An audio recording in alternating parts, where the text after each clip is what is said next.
ಜಾತ್ರೆ ಹೇಳಮ್ರಿ. ಹಾಂ ರೀ.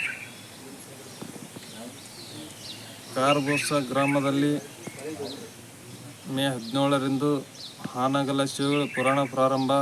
ಮೇ 17 ಹಿಡ್ಕೊಂಡು 27, 28ರಂದು ಜಾತ್ರಾ ಮಹೋತ್ಸವ ನಡೆಯಲಿದೆ. ಕಾಶಿ ಜಗದ್ಗುರುಗಳು ಮೇ 28ನೇ ತಾರೀಕು ಆಗಮನ ಅಡ್ಡಪಲ್ಲಕ್ಕಿದ್ದಿರ್ತದೆ. ಮೇ 27ನೇ ತಾರೀಕು ಲಕ್ಷದೀಪೋತ್ಸವ ಕಾಡಸಿದ್ದೇಶ್ವರದ ಉತ್ಸವ ತುಲಾಭಾರ ಇದ್ದಿರುತ್ತೆ. ಬಡದಾಳ ಶ್ರೀಗಳದಿಂದ ಶಟಸ್ಥಲ ಬ್ರಹ್ಮಿ ವೀರಭದ್ರ ಕಟ್ಟಿಮಠ ಕಡಗಂಚೌರಿ ಅಮೃತ ಅಂತ ಮತ್ತು ಎಲ್ಲ ಗ್ರಾಮಸ್ಥರು ಬಂದು ಕಾಡಸಿದ್ದೇಶ್ವರ ಸನ್ನಿಧಿಗೆ ಮಾಡಿ ಎಲ್ಲರೂ ಪ್ರಸಾದ ತೊಗೊಂಡು ವ್ಯವಸ್ಥೆ ಇದ್ದಿರ್ತದೆ. ಎಲ್ಲರೂ ಬಂದು ಅವ್ರ ಸನ್ನಿಧಿ ಬಂದು ಮಾಡಿ ಕೃಪೆ ಆಶೀರ್ವಾದ ಮತ್ತು ಕಾಶಿ ಜಗದ್ಗುರು ಚಂದ್ರಶೇಖರ್ ದೇಶಕೇಂದ್ರ ಶಿವಾಚಾರ್ಯ ಭಗವತ್ಪಾದರದ ಅವರು ವಾಣಿ ಕೇಳಿ ಅವರು ಕೃಪಾಶೀರ್ವಾದ ತೊಗೊಂಡು ಹೋಗಬೇಕಾಗಿ ವಿನಂತಿ. ಎಷ್ಟು ಜನ ಭಕ್ತರು ಪಾಲ್ಗೊಳ್ತಾ ಇದ್ದಾರೆ? ಎಷ್ಟು ಜನ ಎಲ್ಲ ಲಕ್ಷಾನುಗಟ್ಟಲೆ ಜನರು ಬರ್ಬೋದು. ಎಲ್ಲ ಭಕ್ತಾದಿಗಳು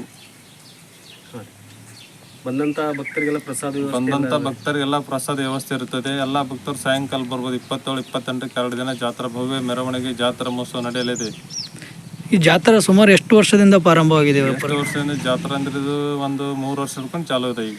ಹೌದ್ರಪ್ಪ. ಹಾಂ, ಓಕೆ.